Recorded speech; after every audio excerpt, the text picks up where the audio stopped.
Dunia di tahun 2050. Bayangkan, udara saja tidak berpihak kepada kita.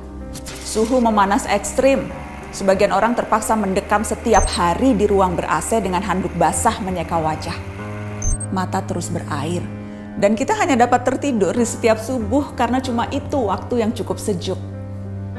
Di luar tembok rumah kita, peningkatan suhu menyebabkan kekeringan parah di banyak belahan dunia. Hanya orang kaya yang bisa membayar air. Keran-keran di tempat publik dikunci. Hutan-hutan terbakar. 2 miliar orang berhadapan langsung dengan suhu yang bisa meroket sampai 60 derajat Celcius. Titik panas di mana tubuh manusia tak dapat bertahan lebih dari 6 jam. 2050, permukaan laut naik drastis menyebabkan badai ekstrim. Kota-kota pesisir tersapu pasang dan banjir menewaskan ribuan dan menggusur jutaan orang. Beberapa kota terpadat di dunia tenggelam, termasuk Alexandria, Kairo, Mumbai, Shanghai, Bangkok, dan tentu saja Jakarta. Orang-orang harus mengungsi ke tempat yang lebih tinggi.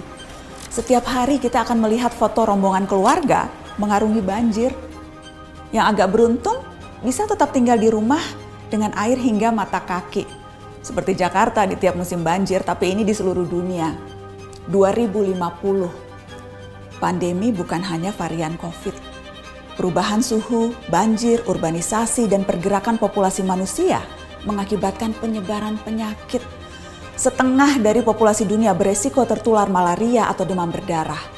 Wabah baru bisa melampaui angka kematian penyakit jantung, menciptakan krisis perawatan kesehatan. Perusahaan asuransi pun menolak melayani.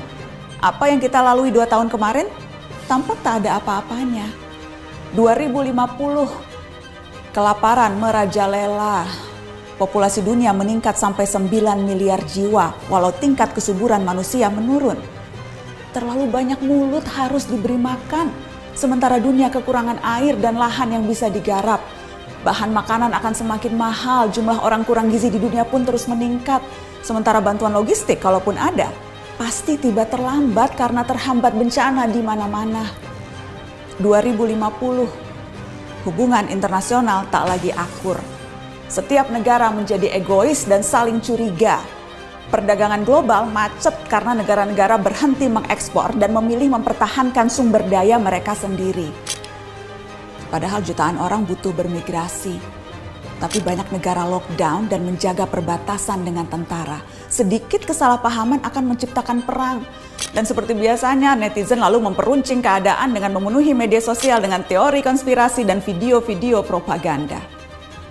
Teman-teman, meski terdengar seperti naskah disaster movie, itu tadi tidak mengada-ngada, menghayal atau menakut-nakuti. Semua gambaran itu berbasis pada penelitian dan data-data saintifik. Hitungan skenario 2030, 2050, 2100 per tahun semuanya ada. Isu ini bahkan telah mempertemukan para pemimpin dunia, tak terkecuali Indonesia. Kemarin Presiden Jokowi hadir dalam KTT COP26, sebuah forum tingkat tinggi yang diikuti 197 negara. Mereka membicarakan masa depan, rencana untuk menghalangi skenario-skenario tadi terwujud. Memang sulit, karena masing-masing negara punya kepentingannya sendiri. Akan ada tarik ulur yang berbelit-belit, tapi kesepakatan harus dilaksanakan. Dunia harus melakukan pengurangan karbon secara progresif, mencapai target 0 emisi segera. Negara-negara maju yang secara historis lebih bertanggung jawab harus mau membantu pendanaan negara-negara lain untuk ikut memerangi krisis iklim.